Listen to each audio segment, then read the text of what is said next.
Previously, the House of Robert's assassins were planning to attack the village after Raon's group left. Before we dive into the next part of our manhwa recap, I want to take a moment to thank each and every one of you for your amazing support. If you're new here, consider liking and subscribing for more manhwa recaps, updates, and discussions. And if you haven't watched our previous recaps, be sure to check them out now.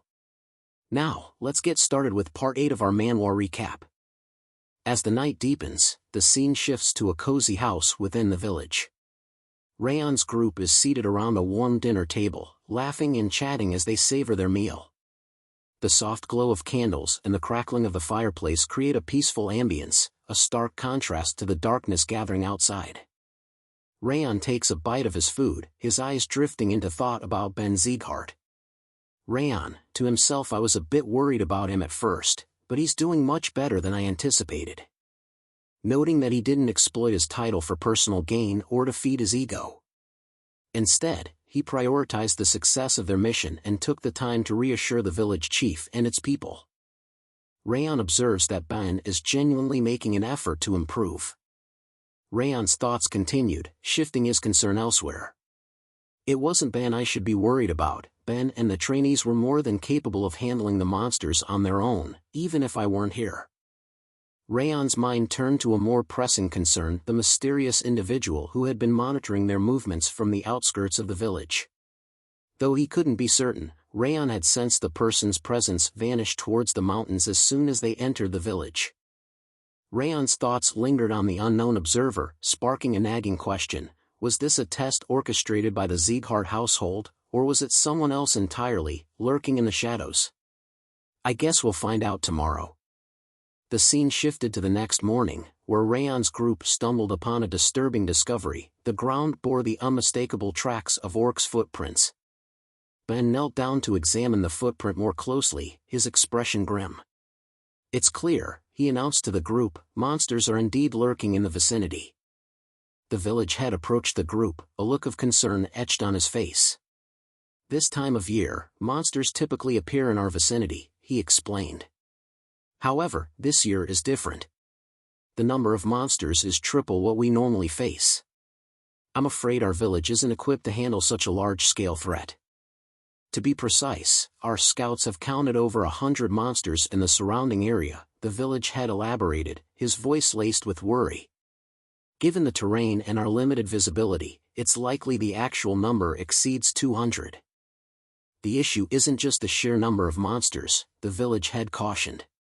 You're likely unfamiliar with these woods, and navigating them can be treacherous. We'll provide you with a local guide to ensure you don't get lost in the mountains. He's the fastest and most agile young man in our village, and I'm confident he'll be a valuable asset to your team. Cebu mountain guide Kanbar stepped forward, his expression tight-lipped. To himself, he thought, I had a feeling something was off when the chief came to see us last night, but to be assigned as the guide for the Sieghart's trainees? This is the worst. Raon stood beside Kanbar, his eyes narrowing in puzzlement as he gazed at the mountain guide. Raon leaned in, speaking in a confident, reassuring tone to Kanbar, don't worry, we'll make sure you return home safely. Kanbar's eyes widened in astonishment as he processed Raon's words. His expression was a picture of surprise, with a hint of curiosity. It was as if he had been caught off guard, and his mind was racing to understand the implications of what Raon had just said. Ben's voice cut through the air, commanding attention. Listen up, everyone. While orcs are usually superior to other monsters when it comes to combat, we mustn't underestimate the cunning of goblins and kobolds. They often resort to dirty tactics, employing poison and other underhanded methods. Even a minor injury can prove disastrous, so remain vigilant and don't let your guard down. The group responded in unison, their voices crisp and resolute, yes, sir. Ben turned to Kane's group, his voice firm and authoritative. Training Hall 6, surround the perimeter and keep watch for any monsters attempting to flee or escape. Kane nodded sharply, responding with confidence, all right, leave it to us. Ben's voice rang out, his words electrifying the air. Then let us begin the raid. To the monsters that threatening this land. With a fierce battle cry, Ben charged forward, his sword at the ready. "Show them the power of the Siegharts," he bellowed, his anger and determination palpable. The group surged forward in his wake, their swords flashing in the sunlight as they followed Ben into the fray. "Let's go!" Wrath's voice was laced with disdain as he turned to Raon. "Those idiots! What a foolish thing to do. They've been preparing for an ambush all this time, and then they go and scream their lungs out, exposing our location. It completely defeats the purpose of a surprise attack." Raon offered a calm, rational perspective. "They're just trying to overcome their nerves, Wrath. Shouting can be a way to release tension. It's an understandable mistake, especially since this is their first raid mission." Wrath's eyes narrowed slightly as he observed Raon, his mind racing with a silent assessment. This guy should be on edge, given it's his first monster raid mission. Yet, instead of being nervous, he's thinking several steps ahead. He carries himself like a seasoned veteran, not some green rookie. The forest echoed with the cacophony of clashing steel and the screams of the orcs as the group clashed with the marauding horde. The sound of swords slicing through the air, the crash of armor, and the cries of the wounded created a chaotic symphony that resonated throughout the forest. Martha's eyes sparkled with exhilaration as she exclaimed to Ben and Lunnan, "I'll annihilate them all." Her voice was alive with joyful fervor, her enthusiasm for battle infectious. Ben shouted above the din of battle, "Priority target, goblins and kobolds. Take them down first, then we'll focus on the orcs." "They've broken through our formation," one of the group members yelled in alarm. "2 orcs are flanking us, heading in the opposite direction." Kanbar's voice trembled with fear as he warned Raon, "The orcs are heading straight for us." Meanwhile, Raon stood frozen for a moment, his mind racing with a panicked thought, "Ugh, I shouldn't have come here." But he quickly snapped out of it, gripping his sword tightly as he steeled himself for the impending battle. With a fierce determination, he prepared to face the orcs charging towards him. In a swift, deadly motion, Raon sliced through the first orc, his sword cutting a precise, bloody arc. The orc's lifeless body crumpled to the ground, its blood spilling everywhere. Raon then turned to face the second orc, his eyes blazing with fury. The orc, taken aback by Raon's sudden display of skill, swung its sword in a wild, desperate arc. But before the battle could even begin, Raon had already ended it. The orc stood frozen in shock, its sword still raised, as Raon stood before it, his chest heaving with exertion. With a calm, deliberate motion, Raon slid his sword back into its sheath, the sound echoing through the sudden silence. Kanbar's eyes widened in stunned amazement as he slumped to the ground, his gaze fixed on the lifeless bodies of the orcs. He turned to Raon, his voice barely above a whisper. "Acha? When did they die?" The silence that followed was oppressive, punctuated only by the sound of Raon's heavy breathing and the rustling of leaves in the gentle breeze. The 2 orcs lay motionless on the ground, a grim testament to Raon's deadly efficiency. Raon approached Kanbar, his expression concerned. "Are you hurt anywhere, Mr. Kanbar?" Kanbar's eyes widened in surprise, as if he hadn't expected Raon's solicitude. "Ah, no. I'm fine." Raon nodded, a hint of relief in his voice. "I'm glad." Raon's curiosity got the better of him. "There's one thing I've always wondered. Are there any urban legends about this mountain?" Kanbar's expression turned thoughtful. "Urban legends?" Raon replies, "Yes. There are stories about great treasures hidden deep within the mountain, and tales of terrifying monsters that roam the peaks." Kanbar's eyes sparkled with recollection. "Ah, there is one. I remember hearing it from the villagers when I was a child."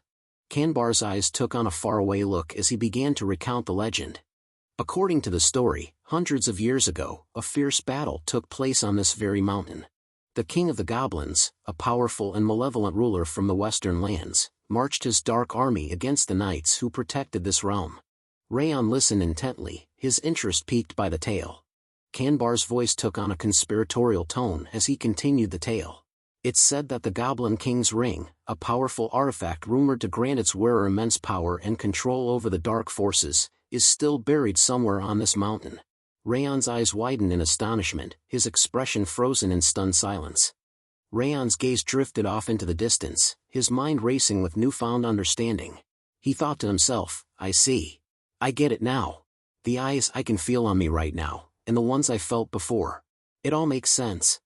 Raon's eyes narrowed, his mind digging deep into the recesses of his memory. A name, long forgotten, resurfaced. Eden. He whispered to himself. A shiver ran down his spine as he recalled the tales of old. They're one of the 5 demons. Raon's expression darkened as he recalled the lore surrounding Eden. They're infamous for their insanity, he thought to himself. Eden's purpose is restoration, a twisted desire to revert the world to a time when monsters ruled supreme. A chill ran down his spine as he contemplated the implications. They seek to resurrect an era where beasts and darkness reigned, and monsters were worshipped as gods. Raon's thoughts turned grave as he acknowledged the true extent of Eden's powers. If their twisted ambitions were all there was to them, they would have been eradicated long ago. But they possess a far more sinister ability, the power to tame and control monsters. He paused, his mind reeling at the implications. They can also wield the abilities of the monsters they command, despite being human themselves. It's a power that rivals that of the Siegharts, making them a force to be reckoned with. Raon's eyes seemed to gaze into the past as he spoke in a hushed tone. This strange power that Eden possesses, it's a secret that even the most esteemed households on the continent are unaware of. He paused, his expression hinting at a long-held confidence. But I know that secret, thanks to Derus Robert. Raon's thoughts drifted back to the fateful events that had left an indelible mark on his life. The entirety of the Shadow Squad was slaughtered, leaving only me behind in that hell. His mind still grappled with the mysteries of that time. I didn't realize it then, but it's definitely strange. Derus knew from the beginning that Eden used mana stones. A hint of skepticism crept into his thoughts. How would he know that, as one of the 6 emperors? And why didn't he reveal that to the world? The questions swirled in his mind, fueling a growing sense of unease. Wrath's sudden question cut through the air, his voice low and discerning. Raon, what are you thinking about right now? I can feel a deep, dark rage emanating from within you. Raon's eyes snapped back into focus, his gaze meeting Wrath's. He was taken aback, realizing that his emotions had become apparent. Thinking of Derus is messing with my emotions, he thought to himself, a hint of self-awareness creeping into his mind. Raon took a deep breath, his eyes never leaving Wrath's face. Let's calm down, he repeated, his voice measured. What's important right now, is Eden. Raon's eyes seemed to bore into the ground, his mind fixed on the possibility. I assume Eden's purpose is to find the Goblin King's mana stone, he thought, his voice low and measured. It's been hundreds of years since the Goblin King's defeat here. Raon's gaze swept across the landscape, his eyes burning with a mix of determination and trepidation. I'm sure a mana stone of incredible strength is buried somewhere, he thought to himself.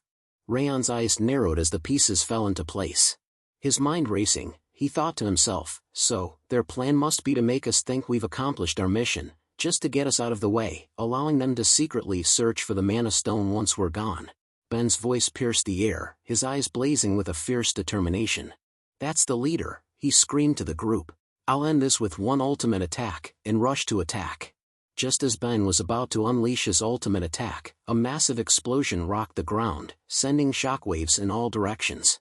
Ben's eyes widened in surprise as he instinctively covered his head with his hands, stumbling backward from the force of the blast. Martha's voice rang out, filled with pride, as she declared, "It's mine."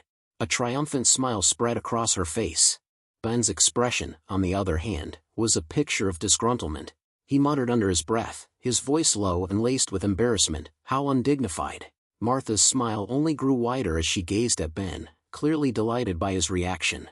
Ben's expression transformed, a wide grin spreading across his face as he turned to the group. "The leader's dead," he exclaimed, his voice ringing out across the battlefield. "Now we only have to take care of the rest." The group erupted into cheers, their voices screaming out in happiness as they celebrated their hard-won victory. The scene shifted back to Raon, asking Kanbar, Mr. Kanbar, about that Goblin King story. Has anyone ever found treasure or jewels in the mountains ever since? Kanbar's eyes seemed to gaze into the past as he continued, "Actually, when I was a kid, the chief went to the mountain and returned with a red jewel he found at the mountain summit." Raon's eyes widened with excitement. "Where's that jewel right now?" he asked, his voice filled with curiosity. Kanbar's voice dropped to a whisper, and he glanced around cautiously before revealing, "Most people aren't aware, but it was buried underneath the chief's house. Raon's eyes widened in shock, his mouth agape as he struggled to process the revelation. Raon's thoughts turned grim as he realized the gravity of the situation. This is worse than I imagined, he thought to himself. If Eden doesn't find the mana stone in the mountain, they'll burn down this village. Part 8 ends here. Will Raon save the village? What secrets lie beneath the chief's house? The suspense is killing us. Comment below if you want more parts. Like and subscribe for the next thrilling parts. Thanks for watching.